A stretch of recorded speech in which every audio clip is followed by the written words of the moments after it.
cuando vamos al hospital no siempre hay un paciente respiratorio. Nosotros en realidad tenemos varios pacientes respiratorios, pero por X razón hay días que todos son hematológicos, son leucemias, son trombosis o son choques sépticos, ¿no? No siempre hay un paciente respiratorio. De cualquier manera la evaluación es bastante integral y necesitamos usar nosotros cierto tipo de pasos para poder hacer evaluaciones bien precisas y cortas, ¿listo? Bien, después de hacer lo que es una historia clínica en relación a una evolución, entonces nos basamos en lo que es el SWOT, ¿ya? Subjetivo, objetivo, análisis y lo que es plan o conducta. Si fuera, por ejemplo, un paciente, les pongo el caso, un paciente de 40 años, ¿cierto? Con disnea, tos, tubo cefalea. Y aparte de eso tiene condensación en pulmón, ya ha tenido fiebre. Y muy aparte de eso tiene diabetes. Los pulmones están con estertores crepitantes, hay edema en extremidades inferiores, toda la noche estuvo con tos. ¿Y cuál sería mi subjetivo en este caso? Paciente de 40 años con tos, alzas térmicas, aparte es diabético y ha tenido edema en extremidades inferiores. A la auscultación ha tenido estertores crepitantes. ¿Qué es mi subjetivo en este paciente? ¿Qué es lo que debo colocar?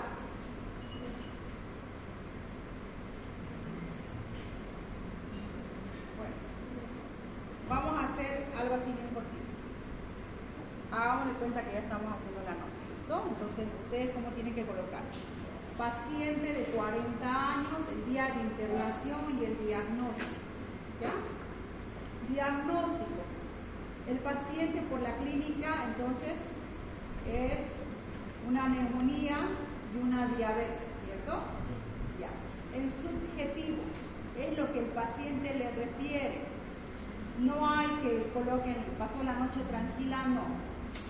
Entonces ahí el subjetivo llegaría a ser tos, ¿cierto?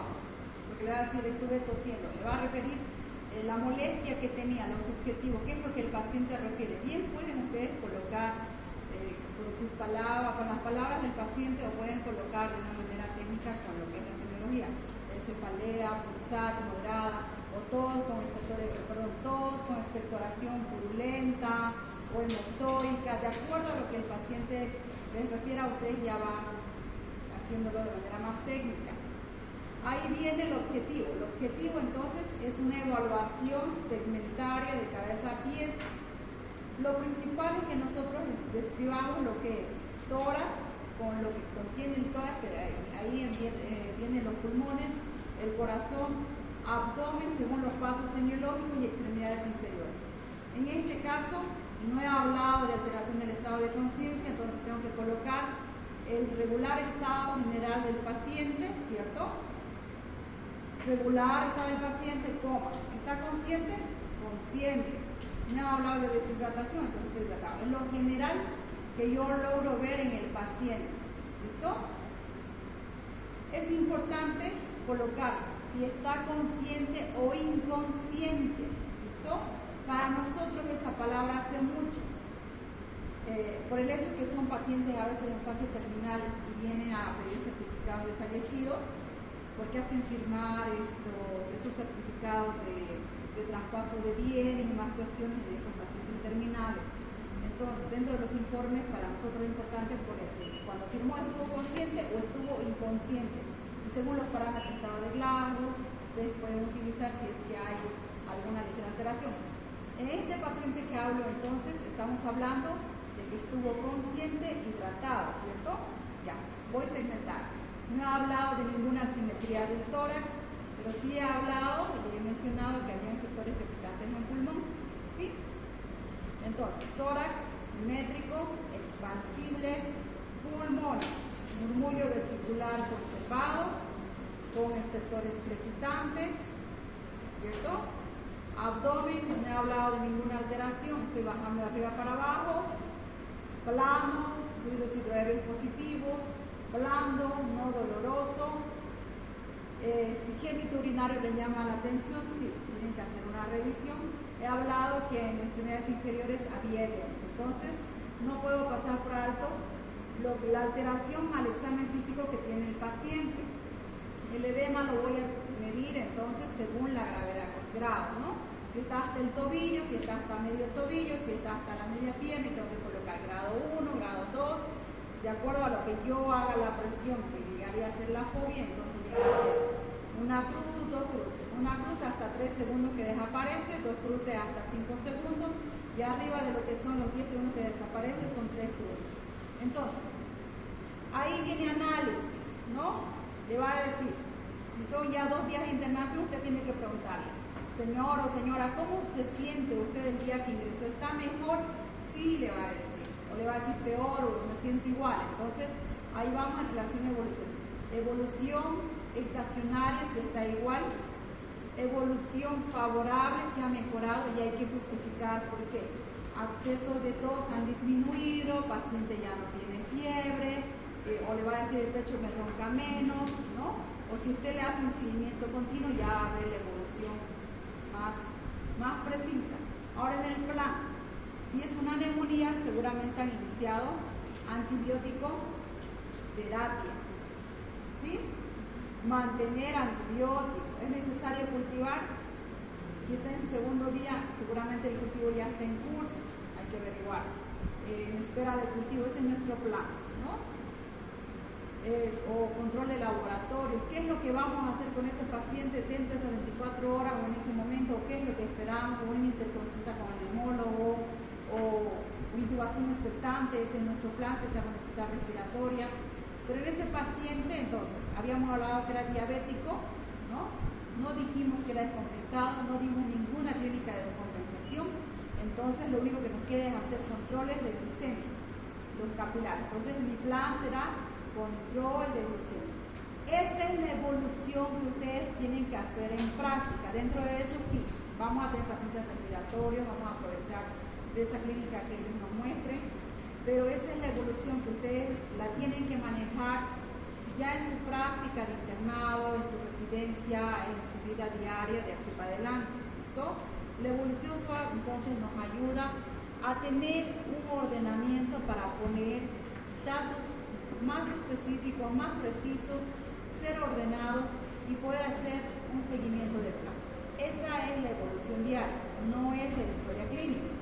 En la historia clínica hablamos de lo que es la afiliación, el cuadro clínico, los antecedentes, cuadro clínico actual, el examen físico y el diagnóstico, ¿cierto?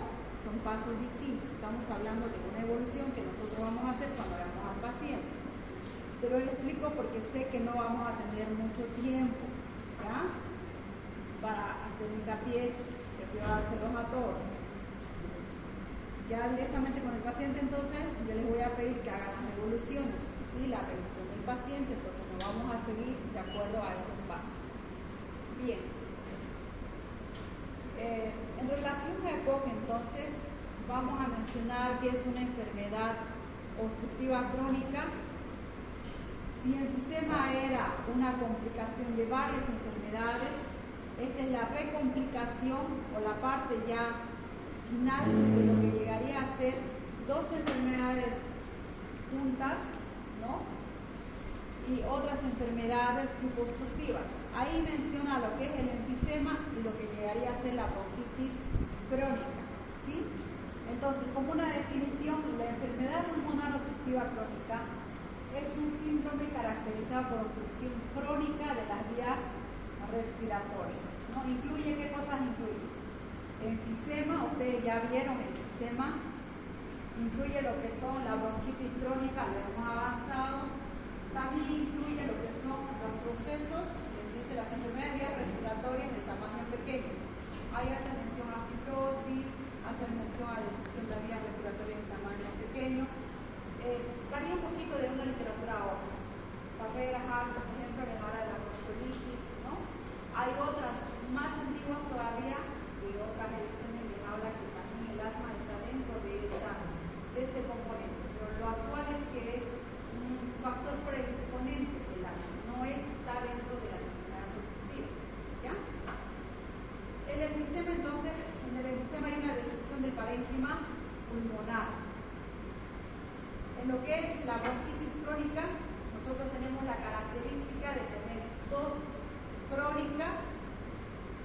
producción de flema. El jueves el examen. ¿Durante qué tiempo? Voy a preguntar al azar a quien toque. ¿Qué número?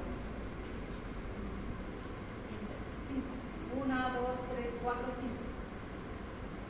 ¿Cuál es la definición de bronquitis crónica? 1, 2, 3, 4, 5. ¿Cuál es la definición de bronquitis crónica? Y hemos hablado que iba a ser pregunta de examen en la clase.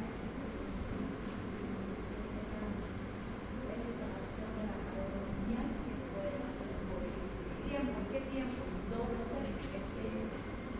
ocasiones al año, por 2 años, por 3 años, por 2 años consecutivos. Ya vamos por ahí, vamos a ir al final. Pregunta de examen, ya va una. Tos crónica y productiva de flema. El enfisema es un cuadro anatómico definido que se caracteriza por destrucción y ensanchamiento de los alveolos pulmonares, ¿cierto? Que dan una bolsa en la pared dental, se altera lo que es la distensibilidad o la complacencia relativo a lo que llegaría a ser la elasticidad o la elastina. Había un déficit de la elastina porque atacaban a quién. Perfecto. Segunda pregunta de examen. Bronquitis crónica. Un cuadro definido clínicamente por tos crónica productiva por más de 3 meses por 2 años. Ahí está su respuesta, ¿cierto? Tiempo los que vinieron. Y una afección de las vías respiratorias finas en las que se estrechan los bronquios finos. Epidemiología. Según la OMS, ¿listo? ¿Qué les dice? Es la tercera causa de muerte, es la tercera causa en el mundo, ¿no? Esto es de 2019, que ha ocasionado 23 millones de defunciones. El 90% de las muertes de jóvenes menores de 70 años se producen en los países de peso mediano y bajo. Esos son los considerados los países en desarrollo. Nosotros en todo lo que es la parte de América Latina, ¿no? Los latinos nos consideran hasta ahora países en desarrollo. Tienen su motivo. Estamos recién realizando, no estamos en evolución de llegar a una máxima potencia. Estamos en un proceso. El tabaquismo representa el 70% de los casos de POC. Puede decir 80, puede decir 90. Cuestión es que es una de las causas máximas que produce el EPOC. Puede variar según literatura. Esto es lo que estamos sacando de los datos de la Organización Mundial de la Salud. ¿Listo? Se estima que actualmente en el mundo existen 210 millones de personas que padecen el POC.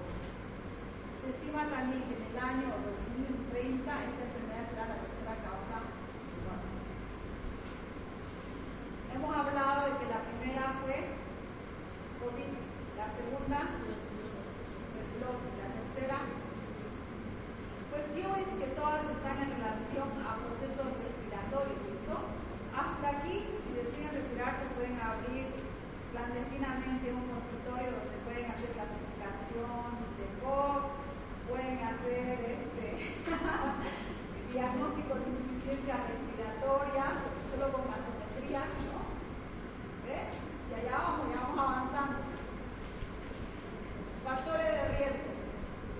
Humo, tabaco, ¿no? El cigarrillo puro, las pipas de agua, marihuana, en relación a lo que se degrada y a lo que está en lo que es la atmósfera, ¿no? En medio gaseoso. Es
igual que nosotros, lógicamente van envejeciendo. No es lo mismo un pulmón de una persona de 80 años que de una persona de 20, o de una persona de 20 o uno de recién nacido, ¿cierto? Entonces, igual, el pulmón si tiene 80 años, el pulmón también tiene 80 años. Si tiene 25 años, el pulmón también tiene 25 años. Cumple años también. El mismo día que nace, cumple ese día años. Entonces, hay un deterioro en relación a la funcionalidad que tiene, pues, ¿no? Hay todo un proceso de apoptosis de muerte celular por envejecimiento. Un pulmón que está en mayor tiempo en relación a un estímulo va a envejecer mucho más rápido que otro que tiene una higiene respiratoria, no ha tenido infecciones a repetición, que no está en relación a exposiciones de todos estos factores que pueden estimular la inflamación.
la cavidad ventricular derecha, ¿cierto?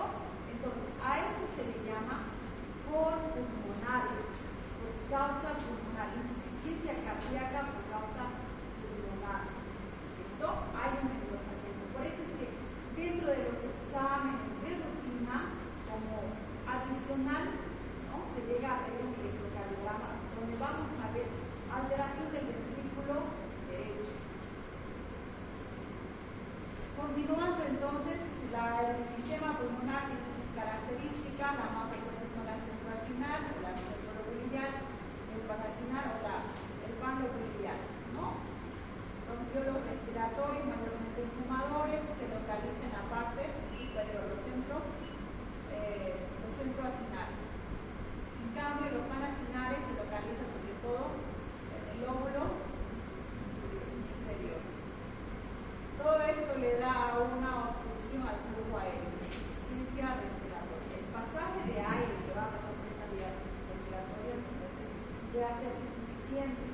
Si es insuficiente para la demanda metabólica respiratoria que uno tiene, entonces va a haber una presión de oxígeno disminuida. En la gasometría nos va a dar como una hipoxemia, ¿no? Entonces hay limitación al flujo aéreo que está producido por una mezcla de enfermedad de las pequeñas vías respiratorias y destrucción del parénquima enfisемatoso. La inflamación crónica produce cambios estructurales y estrechamiento de las pequeñas vías aéreas. Ahora, la destrucción del parénquima pulmonar conduce a la ruptura de la unión de alveolos y las pequeñas vías aéreas y la disminución de la retracción elástica del pulmón. Aquí también hemos mencionado en relación al enfisema que hay un aumento de lo que es el espacio muerto por la ruptura de las paredes alveolares, ¿no? Esos cambios afectan la capacidad de las vías aéreas para permanecer abiertas durante la respiración. Y mayormente busca un bronquiolo donde desembocar. Y eso es lo que nosotros vamos a ver como bullas en la radiografía. Bien, amerita el proceso quirúrgico, si es pequeña, el tratamiento conservado. Manifestaciones clínicas: disnea, tos productiva, producción de esputo, ¿no? La disnea progresiva empeora con el ejercicio, es persistente. Tos crónica puede ser inmediata, puede no ser productiva, hay sibilancias recurrentes, producción de esputo. Cualquier patrón de producción crónica de esputo puede ser indicado como alcohol. Infecciones a repetición, ¿no? Ahí hay que ver los factores genéticos, para que tenga alguna deficiencia de lo que son la antimucina, o pacientes que tienen antecedentes como factor predisponente, ¿no? Antecedentes alérgicos, hay que ver si tiene asma, tabaco, cocina de leña, ocupación negativa. Entonces eso nosotros ya vamos plasmando en una historia clínica. Por eso siempre se trata, ¿no? Y ocupación, edad, ocupación, domicilio, dentro de lo que es la afiliación. Manifestaciones clínicas. Hemos hablado que el enfisema mayormente son pacientes delgados, donde tiene una característica del tórax como un abombamiento hacia adelante, ¿no? Que es el tórax exponente o tubil, como quieran llamar. Mayormente estos pacientes hacen poliglobulia, por eso es la coloración. En cambio, la congestión azul son las características de las bronquitis crónicas. En este hay pasaje de aire, pero hay delimitante en lo que es el intercambio gaseoso, ¿cierto? Por las paredes. El aire, pero hay delimitantes. En cambio, en este está obstruido por la producción de moco. Esta es en relación a la destrucción de la pared y en relación a lo que es la producción de moco.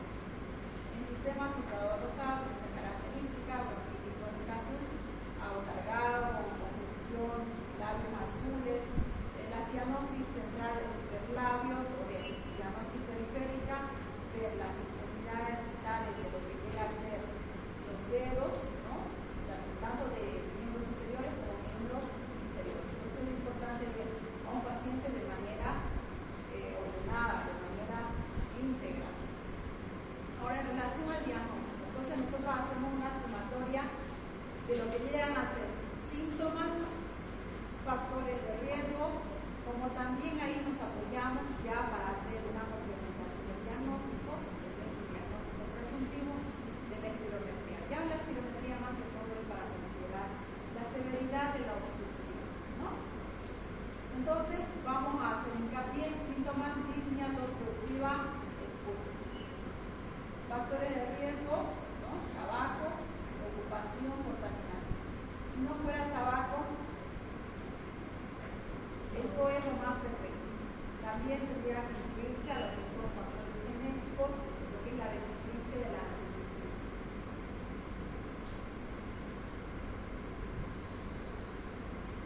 diagnóstico diferencial.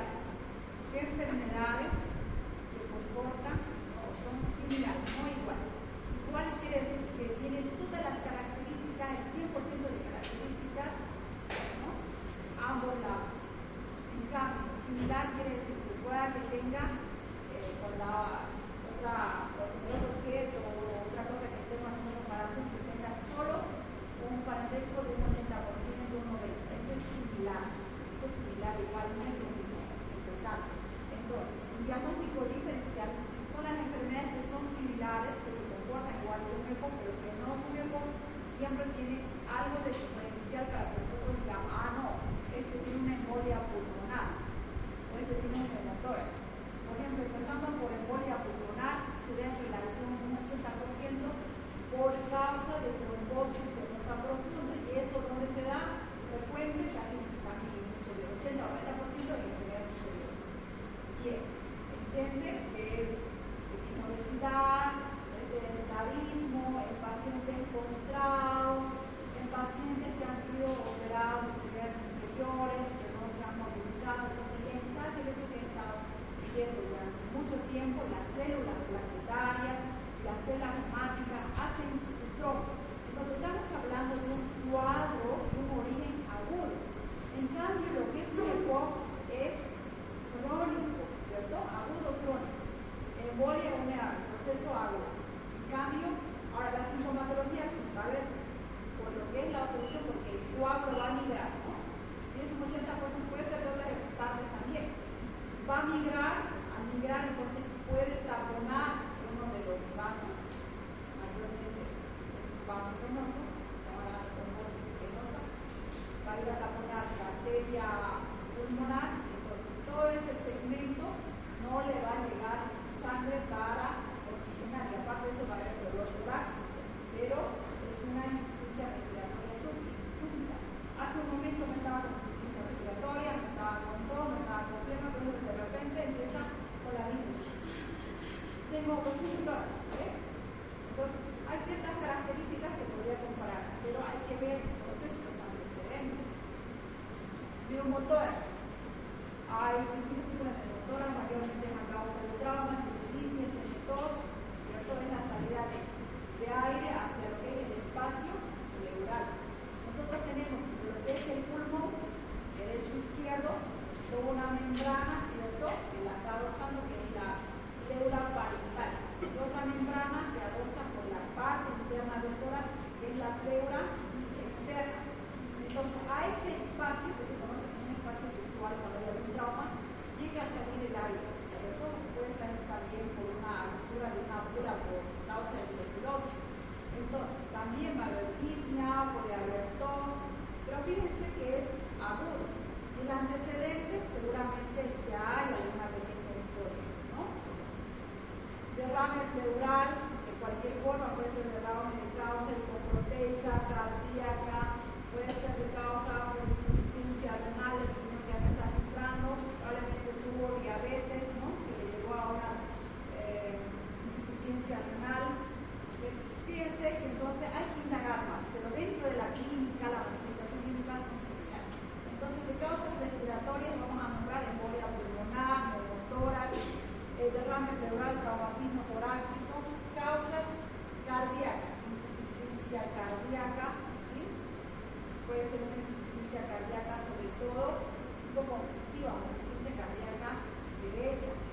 tabaquismo es increíble. Mayormente no hay ese antecedente. En cambio aquí se practica siempre de los antecedentes. Enfermedades asociadas. Rinitis, conjuntivitis, dermatitis, ¿no? Las ronchas que le aparecen, las placas que le aparecen, la dermatitis, las urticarias, o le picó la abeja y hizo un edema de glotis, o hizo una reacción cutánea bastante exagerada, o tiene alergia al maní. Ustedes saben que hay sustancias alergénicas, también sustancias que puede que haya una sustancia alergénica, hay ya considerado por ejemplo el huevo, por eso es que no se inicia en personas de edad menores de 3 o menores de 2 años por el huevo, ¿cierto? Peor que gente que está en edad lactante, porque es altamente alergénico. Después el maní, por ejemplo, no es la cantidad, a veces simplemente es la sustancia. Entonces ya hay estos antecedentes familiares, el abuelo tuvo, la mamá tuvo, siempre hay algo. En cambio acá no hay antecedentes. La enfisema, no porque el abuelo haya tenido el antecedente de tener, de no haber fumado, de no haber usado tabaco, no quiere decir que el nieto mantenga, o inversa. No quiere decir que si el abuelo tuvo costumbres de usar cigarrillo, de fumar, antecedentes, no quiere decir si él fue enterado también el nieto. En cambio aquí no es variante, es invariable, ¿no? No tiene nada que ver el antecedente familiar. Eso no se hereda, las ciertas costumbres no se heredan. Variabilidad de los síntomas, tos, ¿no? Opresión torácica, variar acá, no es variable. Reversibilidad de la obstrucción es bastante significativa, habitualmente no significativa. Con broncodilatadores vamos a poder revertir, con corticoides vamos a llegar a revertir. En cambio, en este solo podemos mejorar, pero no lo vamos a revertir. ¿Listo? Si es muy severa la obstrucción, no la vamos a revertir. Respuesta a glucocorticoides, por eso es muy buena, y acá, indeterminada o variable. O sea, en el POC hacemos sumatoria de datos, ¿no? No es algo patognomónico, algo muy específico que nos va a llevar a ese diagnóstico, ¿no? Exámenes complementarios. Ahí les dice clarito. Los estudios imaginológicos y de laboratorio sirven para establecer la presencia de comorbilidades o medir el impacto de la enfermedad en otros órganos, pero ninguno de ellos por sí solo hará el diagnóstico. Los estudios funcionales comprueban el diagnóstico y clasifican la severidad. Dentro de eso, entonces, hay exámenes que nos vamos a apoyar para ir haciendo la escala de diagnóstico presuntivo a diagnóstico definitivo, ¿no? Nos ayuda entonces la espirometría, que nos va a medir flujo y volumen.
radiografía de tórax, entonces vamos a ver las características de lo que es un enfisema, o como también vamos a ver lo que es una bronquitis crónica. Otros adicionales, gasometría arterial, dice que mayormente en una gasometría de proceso crónico va a haber una alteración de presión de oxígeno, vamos a ver una hipoxemia, ¿no?, bien marcada, en el cambio en la primera instancia. Ahora, en el sumerio hay bastante tuberculosis, ¿cierto? Todavía nosotros, pese a tener tratamiento gratuito, tener los programas, tenemos todavía tuberculosis. Entonces, como diagnóstico diferencial, necesitamos hacer entonces las baciloscopias, pero esto ya son adicionales, para ver si tiene el bacilo de Koch, ¿no?, el Helicobacter, que es un bacilo de Koch, por la gente que descubrió. El electrocardiograma, para ver si el glucón pulmonales que se ha adicionado, volúmenes pulmonares, del sismógrafo no lo utilizamos mucho, medición de la nutrición. Eso ya son adicionales para apoyarnos, sacar esto o todos los datos a un diagnóstico ya definitivo. Aquí está haciendo, es bastante práctico. Antes no teníamos mucha accesibilidad a los aparatitos, porque eran unas máquinas bastante grandotas, pero ahora se le administra entonces el broncodilatador para el examen, ¿no? Si es que es de causa netamente inflamatoria y ve cuánto de inflamación tiene, qué respuesta tiene, entonces va a expirar a esta maquinita y aquí le dan ya los porcentajes. ¿Sí? Es bastante práctico. Aquí tenemos una bronquitis, entonces la vacuna tendría que estar en mesita. Generalidad de la espirometría. Puede medir volúmenes pulmonares en forma lenta o forzada. Entonces nosotros nos basamos en lo que es el volumen inspiratorio forzado en un segundo, es lo que nosotros exhalamos. Nosotros involuntariamente hacemos ¿cierto?, el proceso de la respiración. Inhalación, exhalación. Es que en un momento yo estoy pensando en otra cosa y dejo de respirar. No, eso es automático. Pero si yo dentro de ese proceso involuntario quiero hacer una expiración, entonces cuando yo decido, ¿cierto?, esa es la forzada. Pero si yo hago una expiración mucho más forzada, con mi capacidad máxima, voy a hablar de lo que es, mayormente para lo que es la parte respiratoria, se maneja mucho por abreviaturas, entonces CPF, que es la capacidad vital forzada, es la cantidad de aire exhalada con un esfuerzo máximo de una inhalación máxima. Nosotros no inhalamos ahorita de manera máxima. Ahora voy a exhalar. Todo lo que más después al kilómetro, eso es lo que me va a medir la maquinita. Entre lo que es el máximo, lo que es lo normal de la inspiración, entonces voy a hacer una relación porcentual entre ambos parámetros, ¿no? Su valor normal oscila entre 70 y 85. Su disminución, entonces, sinónimo patológico de obstrucción. ¿Listo? Hay distintos parámetros para medir lo que es la gravedad. Hay diferentes sociedades. Nosotros nos manejamos más, y es la que vamos a ver, sobre todo en relación a GOL, que se clasifica entre leve, moderado, severo. ¿Ya? Le dice mayor a 80 igual o mayor a 80% en relación a ese volumen y flujo que acabamos de hablar en relación a la expiración forzada y a la expiración forzada máxima. Entonces, en relación a eso, lo que le llega a lanzar el espirómetro, 80%, es un EPOC de 79 a 30%, les está hablando de una severidad, ¿no?, moderada. Menos de un 30%, entonces les habla de un EPOC severo.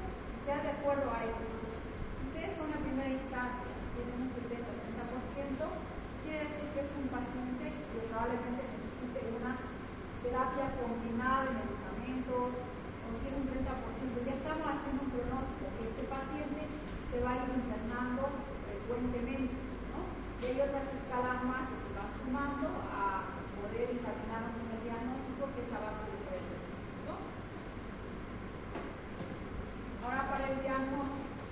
vamos tomando ciertos parámetros. Mayor de 35 años, tabaquismo, hacemos la sumatoria de síntomas, pues ahí es nuestra sospecha diagnóstica. Los diagnósticos en la práctica no los colocamos como interrogado, es equivocado. Diagnóstico presuntivo, ¿no? Presunción, es como en la parte legal. Tiene una presunción de inocencia, ¿no? Presunción, no es algo definitivo. Entonces, con todos esos síntomas, nosotros estamos haciendo la sumatoria para llegar al diagnóstico definitivo. Ahí nos ayuda la espirometría, ¿no? Con la prueba de broncodilatador, más la prueba de broncodilatador. Entonces, les tiene que dar en relación a 1,07, que llegaría a ser relativo a lo que es el igual o mayor a un 80%. Pero si viene alterado, entonces ya vamos hablando de moderado, severo. Aquí hay que hacer un capítulo que son los diagnósticos diferenciales, ¿no? Y llegamos al diagnóstico de los tratamientos no farmacológicos. Si la causa ha sido estar o trabajar dentro de una mina, ¿qué es lo que la recomendación, la orientación que ustedes tienen que hacer? Cambiar de trabajo, exactamente. Es decir, si es que la causa, ¿no? Una paciente probablemente ha estado toda su vida trabajando con lo que es las minas de carbón, que ya agua, por eso de la causa del impacto. Entonces se les orienta, sí, evidentemente, a cambiar de actividad, ¿no? O a tener el uso de lo que es las mascarillas, todo lo que es la bioseguridad ventilatoria. Ahí incluye el uso de la mascarilla, y ahí tiene una cantidad de variedad de mascarillas de protección, la MP3, llega a venir las que son rectantes. Nosotros nos quedamos como mascarilla, ¿listo? Si es que es por causa, ¿no?, de tabaco, entonces el paciente tiene que dejar. Y fíjense que les dice que hay una ligera respuesta después de 5 años de haber dejado el agente estimulante en relación al tabaco. O sea que no es que hoy va a dejar y mañana ya va a estar bien, no. Entonces al paciente se lo tiene que explicar. Y ahí depende ustedes cómo van a ir evolucionando con su paciente. No le va a decir, no, ese médico no sirve. Me dijo que deje el cigarro y voy una semana dejando y sigue igual, ¿no? Entonces se le orienta. De lo que empieza a dejar usted, la mejoría, ¿no?, aunque escasa, una mejoría va a haber dentro de un proceso de un tiempo prolongado. Estamos hablando de años, porque tiene que haber una reestructuración, reparación. Y en estos casos no llega a ser reversible, pero llega a mejorar porque ya todo ese contaminante, todo ese agente ha llegado a extinguirse. Actividad física, hay lo que se llama las actividades ventilatorias, ¿cierto? En relación a eso, por ejemplo, los más fuertes de los deportes está la natación, donde hay insulación, inmersión, ejercicios pulmonares, ejercicio de los músculos respiratorios, pero también incluye ahí menos uso de músculos respiratorios, pero también se incluye cualquier actividad física.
¿Quién es esa persona? Uno de millón. Es un poquito complicado. Tratamiento farmacológico. La base se centra en usar broncodilatadores, ¿no? Broncoconstricción, entonces, broncodilatador. Dentro de eso, entonces, están los agonistas, los beta-agonistas, dentro de acción corta, acción larga. Acción corta, salbutamol, ¿no? Salbutamol, no te vayan, primero, salbutamol, acción corta. Tienen que tener dentro de sus tratamientos sus esquemas, ¿no? Asma, tal cosa, esto, tal cosa. Ya van sumando poco a poco de acuerdo a su práctica, segundo medicamento, tercer medicamento, y así. De acción larga, salmeterol, formoterol y tracaterol. Los dos primeros son conocidos del médico. Anticolinérgicos, de acción corta, bromuro de patropio, de acción larga, bromuro de tilotropio. Todo esto hay en aerosoles, ¿listo? Entonces iniciamos con un salbutamol, dependiendo de la severidad, entonces podemos ir haciendo una combinación de tratamiento. Entonces la monoterapia, bien, puede ser dependiendo de la severidad, con un broncodilatador de acción larga, ¿no? Ese tratamiento inicial. Si continúa siendo insuficiente, se emplea la combinación de tratamientos inhalatorios. Se emplea combinación, y esa combinación es la terapia combinada. Un broncodilatador de acción larga, ¿no? Más un corticoide inhalado,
Perfecto. Y de esa va a pasar al vestíbulo derecho. ¿No? Y sigue su recorrido.